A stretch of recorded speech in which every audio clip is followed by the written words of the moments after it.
On arrive au dernier point de cette vidéo, les documents constituant un dossier de consultation des entreprises. D'une manière générale, chaque dossier de consultation des entreprises DCE doit contenir les documents suivants. Le premier document, l'avis d'appel à la concurrence. C'est l'annonce publiée par le maître d'ouvrage et qui est destinée à informer les entreprises de l'existence d'un marché et des caractéristiques de ce marché. Le règlement de consultation RC. C'est le document qui fixe les règles propres à cette consultation. C'est un document non contractuel, mais qui est d'une grande importance pour la réussite de la consultation. Que ce soit pour le maître d'ouvrage qui va donner au candidat, à travers ce document, toutes les informations nécessaires concernant le projet et les règles à suivre. Et pour les entreprises candidates qui vont se servir de ce document pour préparer une offre solide capable d'obtenir le marché. Parmi les informations ou les articles qu'on retrouve dans un RC, on a des articles relatifs à l'acheteur, c'est-à-dire au maître d'ouvrage. On retrouve son nom, son adresse et le type de l'acheteur. Des articles relatifs à la consultation, on retrouve l'objet du marché, la description du projet, le lieu du projet, des informations liées à l'allotissement, la durée du marché et les conditions relatives au marché. Des articles relatifs à l'appel à la concurrence, on retrouve le type de la procédure, l'adresse de retrait des dossiers d'appel d'offres, l'adresse à laquelle les offres doivent être envoyées, le délai minimal pendant lequel le soumissionnaire est tenu de maintenir son offre, la composition du dossier d'appel à la concurrence. Des articles relatifs aux candidats, on retrouve les conditions requises des concurrents, les conditions de participation qui sont le statut juridique, la capacité professionnelle, la capacité économique, la capacité financière et la capacité technique des entreprises. Des articles relatifs à l'offre des entreprises où on retrouve les modalités de remise des candidatures ou des offres, la liste des pièces justifiant les capacités et les qualités des concurrents, le contenu et présentation des dossiers des candidats.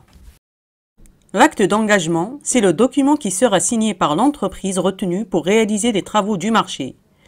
Par sa signature, l'entreprise s'engage à effectuer les prestations demandées pour un certain prix dans un délai déterminé. Les cahiers de charges. On distingue les cahiers généraux et les cahiers particuliers. On commence par les cahiers généraux. Premièrement, le cahier des clauses administratives générales, le CCAG. C'est un recueil de clauses administratives, juridiques et financières relatives à l'exécution d'une catégorie de marché. Dans notre cas, la catégorie de marché travaux. Il est utilisé dans la rédaction de certaines parties du contrat et complète les clauses du CCAP, le cahier des clauses administratives particulières. Deuxièmement, le cahier des clauses techniques générales, le CCTG. Il précise les règles techniques générales à appliquer pour toutes les prestations d'une même nature, c'est-à-dire de même catégorie de marché. Et dans notre cas, c'est la catégorie de marché travaux. Il précise les normes et les règles techniques à suivre. Les cahiers particuliers. Premièrement, le cahier des clauses administratives particulières, le CCAP. C'est un document contractuel qui fixe les clauses administratives particulières propres au marché traité. Il définit les conditions particulières de réalisation du projet d'un point de vue administratif et financier. Il définit la nature du marché et des travaux, les quantités, le mois de référence retenu pour l'établissement des prix, les modalités choisies pour actualiser ou réviser les prix, les modalités choisies pour le règlement définitif des travaux et les pénalités de retard. Deuxièmement, le cahier des clauses techniques particulières, le CCTP. Le CCTP est la pièce maîtresse du dossier de consultation des entreprises.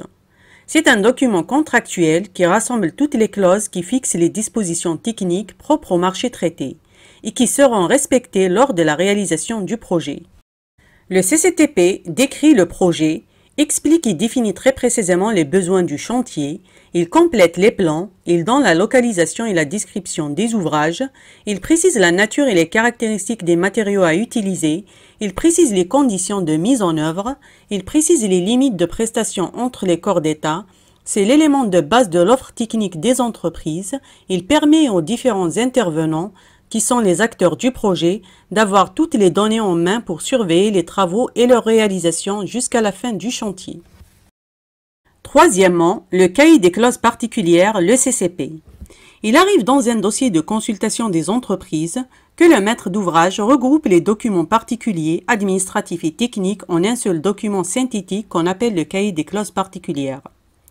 Alors le cahier des clauses particulières, le CCP, est un document qui regroupe les clauses administratives et techniques particulières propres à un marché.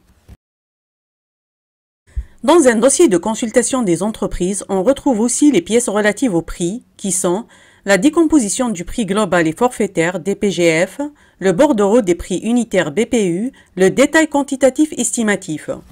Les pièces graphiques, qui sont les plans relatifs au projet, à savoir les plans d'architecture comme le plan de masse, les plans des différents niveaux, les coupes, les plans techniques comme les plans d'exécution et les plans relatifs aux différents corps d'État. Les rapports, parmi lesquels on peut citer le rapport d'études géotechniques, le rapport du contrôleur technique, les notes de calcul. On termine la liste des documents d'un dossier de consultation des entreprises par le plan général de coordination, qui est un outil de prévention, de sécurité et de protection de la santé sur le chantier.